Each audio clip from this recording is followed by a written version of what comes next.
Service Channel. Good afternoon everyone, my name is Shanvi, I am from Service Channel.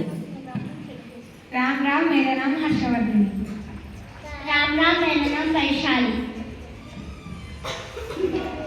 నమస్కారం అందరికీ, నా పేరు ఎస్ఆరాధ్య.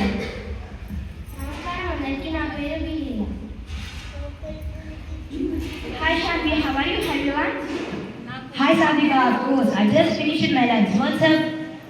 I was wondering, I wanted to go to cinema tonight. There is a new comedy movie playing at 7 p.m. Oh, I love to. I really need a laugh after this long week. Which movie is it? That's called The Great Mixer. I heard the main actress is hilarious.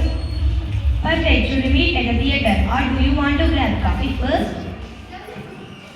Let's meet at the cave next around 6:15 p.m. I am starving. Sounds like a plan. I'll see you then. Let's see ya. Thanks.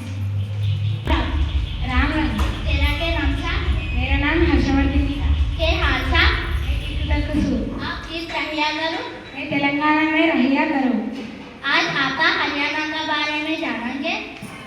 पूर्व काल में हरियाणा का हरिधान्य बहुधान्य हरि का अरण्य हरित अरण्य के नाम से जाना जाया करता था। బాబా ఇలా వాళ్ళు ఏం మాట్లాడుతున్నారు నీకు అర్థమైందా? వాళ్ళ భాషే అర్థం కావడం లేదు. ఆ ఊగుడు, ఆ స్పీడు, ఆ కథలు నిలకడే లేదు. ఏంటో ఏమో. అదే మన తెలుగు అయితే ఎంత వినసొంపుగా ఉంటుంది, విన్నా కొద్దీ వినాలనిపిస్తుంది. ఆ మధురమే వేరు.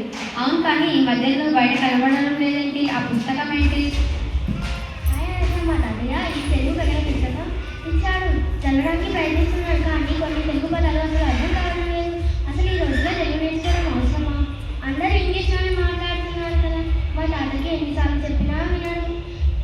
తెలుగు పుస్తకాలు ఇచ్చి చదువు చదువు అని అంటాడు. అసలు నాకు ఆ పదాలే అర్థం కావు.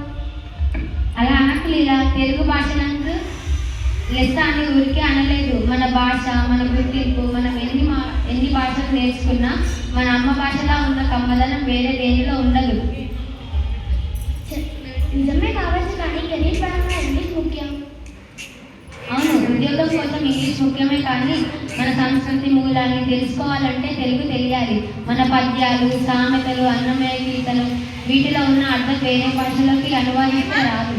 మన తెలుగుని ఇటాలియన్ ఆఫ్ ద ఈస్ట్ అని కూడా అంటారు. ఎందుకంటే దీనిని తెలుగులో చాలా వినసొంపుగా ఉంటుంది లీలా. అవును, సంగీతంలో కూడా తెలుగు పదాలకి ఎక్కువ ప్రాముఖ్యత ఉంటుందని విన్నాను. ఖచ్చితంగా ప్రతి ఒక్క పదం అచ్చుతో ముగుస్తుంది. కాబట్టి తెలుగులో ఒక విధమైన లయ ఉంటుంది. మన తెలుగు భాషను గౌరవించకపోతే ముందు తరాలకు మన గొప్పతనాన్ని ఎలా అందిస్తాం? మన ఇంట్లో తెలుగు భాష మాట్లాడుకోవడం వల్లనే భాష బ్రతుకుతుంది. నువ్వు చెప్పింది నిజమే అనేది కేవలం మాటల కోసమే కాకుండా మన మూలాలను అర్థం చేసుకోవడానికి నేను తెలుగును ఇంకా బాగా నేర్చుకుంటాను. చాలా సంతోషం లీలా. నీకు ఏదైనా సందేహాలు ఉంటే నేను తప్పకుండా సాయం చేస్తాను. మన తెలుగుని గౌరవించడం ప్రార్థిస్తున్నాం. జై తెలంగాణ, జై జై తెలంగాణ. ధన్యవాదాలు.